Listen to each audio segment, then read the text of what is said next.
December 30th, 2009, a Marine Special Operations team pushed deep into Taliban territory in the Bala Murghab River Valley. The valley was a natural Taliban stronghold, the river carved through farmland and small villages with mountains rising on both sides, making it the perfect place for ambushes and hit-and-run attacks. By late 2009, Taliban fighters controlled most of the valley. Coalition forces had been trying to secure it, but every step forward was heavily contested. For the MARSOC Marine Special Operations sniper team, the task was to occupy a ridgeline overlooking the valley, giving US and Afghan forces overwatch and denying the Taliban a perch they had long used to stage attacks. Just before dawn on December 30th, 2009, the MARSOC team moved out, supported by their Afghan National Army soldiers. The climb was absolutely brutal, especially for the operators carrying the Barrett 50 cal sniper rifle, weighing nearly 30 pounds. But the operators knew why they were carrying it. Once in position, the Barrett 50 cal could dominate the battlefield, reaching targets far beyond the range of the Taliban's PKMs and RPGs.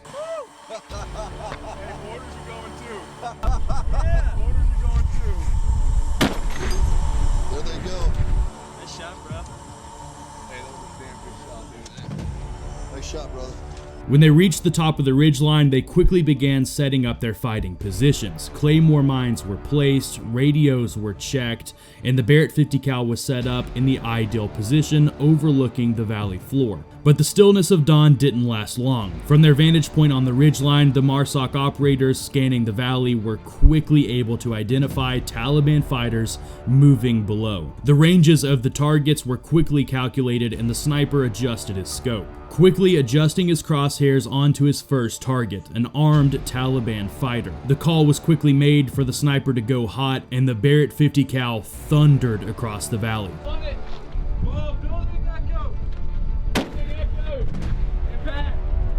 The crack split the valley like a lightning strike. About a half a second later, the impact echoed back, a sound like a sledgehammer slamming into concrete. The Taliban fighter crumpled mid-stride, the 50 cal round tearing through his body. And in a moment's notice, the valley erupted. Gunfire raked up toward the ridgeline. The one downside of the 50 cal's incredible power was it instantly gave away their position to the enemy. The enemy wasted no time. They knew the Americans had taken up a position on the high ground, and they quickly surged forward in numbers, desperate to drive the Americans off of the high ground. The MARSOC sniper went to work like a well-oiled machine. Each shot from the Barrett was a shockwave, the recoil shaking dust loose from the rocks around him. To the Marines holding that line, the sound of the 50 cal was reassurance, a booming reminder that they had the reach, and that no enemy was safe even at a half-a-mile distance. Through his scope, the sniper picked out an enemy PKM gunner setting up behind a compound wall.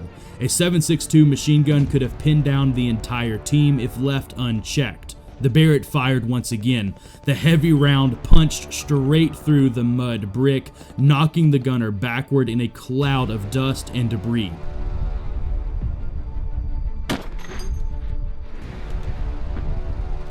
The PKM went silent before it could even unleash its first burst. The valley below lit up in chaos. RPGs arced skyward, detonating against the rocks. The sniper shifted again, this time engaging a second group trying to crawl forward along an irrigation ditch. One shot cracked into the embankment, sending dirt spraying up. The second round found its mark, dropping a fighter before he could rise from cover. Each trigger pull bought the team precious seconds. Each 50 cal round wasn't just a bullet, it was a barrier, a wall of fear, forcing the Taliban to think twice before breaking cover to push farther forward. For the men on the ridgeline, the battle had truly begun, and with the Barrett in play, they had a weapon that turned the open valley into killing ground. The first hours of the fight were violent, but what came next was calculated. The Taliban wasn't retreating, they were massing. From every direction, fighters poured into the valley floor, dozens at first, then more, moving in coordinated bursts from compound to compound. PKM machine guns opened up, their thundering bursts stitching the hillside with tracer fire. RPGs slammed into the mountainside, narrowly missing the sniper team. The ridgeline shook under the weight of the assault. The Marines and their Afghan partners hugged the dirt, returning fire in short bursts, but the volume of incoming rounds was staggering. Radios lit up with clipped urgent calls. The 50 cal was down for just a moment for a quick reload, but for the men fighting on the ridgeline, it felt like an eternity. But then finally, it came alive again. The sniper shifted his long rifle toward a rooftop where a PKM crew was hammering the ridge with suppressive fire. The crosshairs settled on their target and the rifle cracked back. The 50 cal round punched clean through the enemy fighter. Another group of Taliban fighters tried bounding across an open field, sprinting low and fast, trying to flank the Marines. The sniper quickly tracked the lead fighter and squeezed the trigger. The Barrett echoed across the valley once again as the lead man folded mid-stride. The Taliban fighters following him froze, suddenly exposed in the open with their momentum broken. But the rest of the Taliban force pressed even harder. A technical truck roared out from behind a compound with a heavy Dishka machine gun bolted to its bed. Dust trailed as the driver gunned the engine, trying to angle the weapon toward the ridge. The sniper didn't hesitate. He led the target, fired, and the round smashed through the windshield, shredding the cab. The truck swerved and slammed to a halt, its machine gunner diving for cover. One vehicle, one threat, neutralized with a single shot. Still, the enemy kept climbing, their fire growing heavier and closer. RPGs slammed into the slope, throwing shrapnel into the air. The sniper's world narrowed to the glass of his scope. Every pull of the trigger was life or death. An enemy fighter with an RPG tube shouldered, a machine gunner cresting a wall, a group gathering behind an irrigation ditch. Shot after shot, the Barrett's heavy recoil pounded into his shoulder, its echoes rolling through the valley like thunder. For the Taliban, momentum had stalled. Every time they tried to mass for another attack, the 50 cal tore a hole in their line.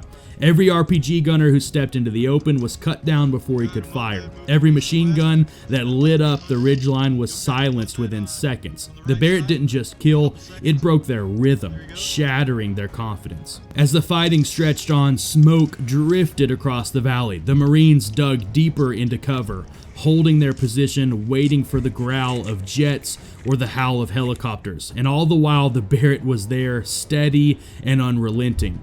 By the time close air support finally screamed overhead, the counterattack had already begun to unravel. The Taliban fighters, once charging with confidence, were now pinned down, disorganized, and dying in their positions. The ridgeline still belonged to Marsoc. The Marsoc Marines were running low on ammunition. Empty M4 magazines were stacked in the dirt around them. SAW gunners fired in short, disciplined bursts, trying to conserve every last belt.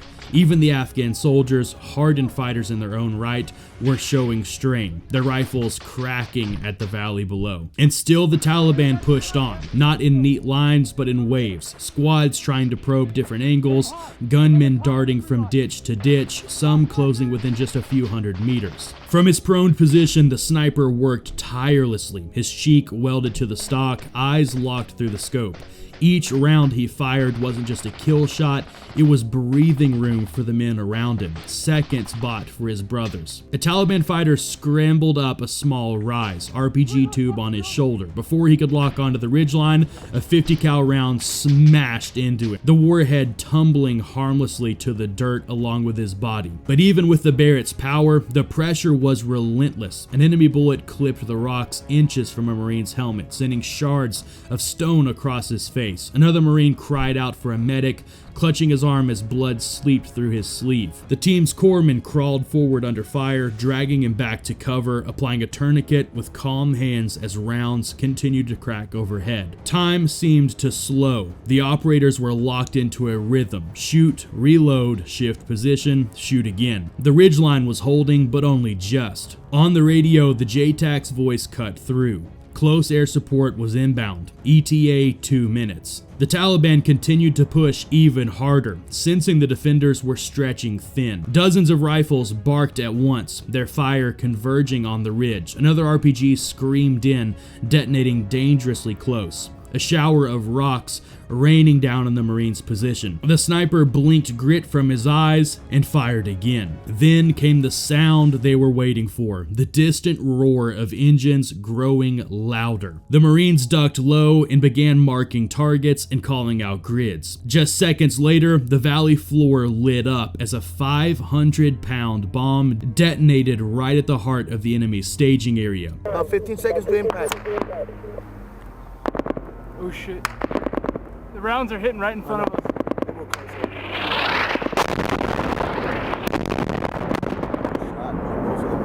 That was our bombs. Huh? That was our bombs. No, both of them. There's 2 bombs. Yeah. The shockwave rattling teeth on the ridge. Taliban fighters who had moments ago been pressing forward now broke and scattered, running for their lives. The counterattack completely collapsed. On the ridgeline, the Marines exhaled, the adrenaline still pumping, ears ringing from hours of sustained fire. Around them laid empty shell casings, shattered rocks, and the twisted remains of Taliban weapons abandoned in the chaos. And there, resting in the dirt, barrel still smoking, sat the Barrett 50 cal, its massive frame scarred with carbon and dust but unbroken, the rifle that had bought them time, the rifle that had held the line. The ridgeline stayed in coalition hands. For the Taliban, it was a bitter defeat. For the Marines of the Special Operations Team, it was proof of why the 50 cal sniper rifle was carried into some of the harshest terrain in Afghanistan, not just as a single rifle, but as a battlefield equalizer.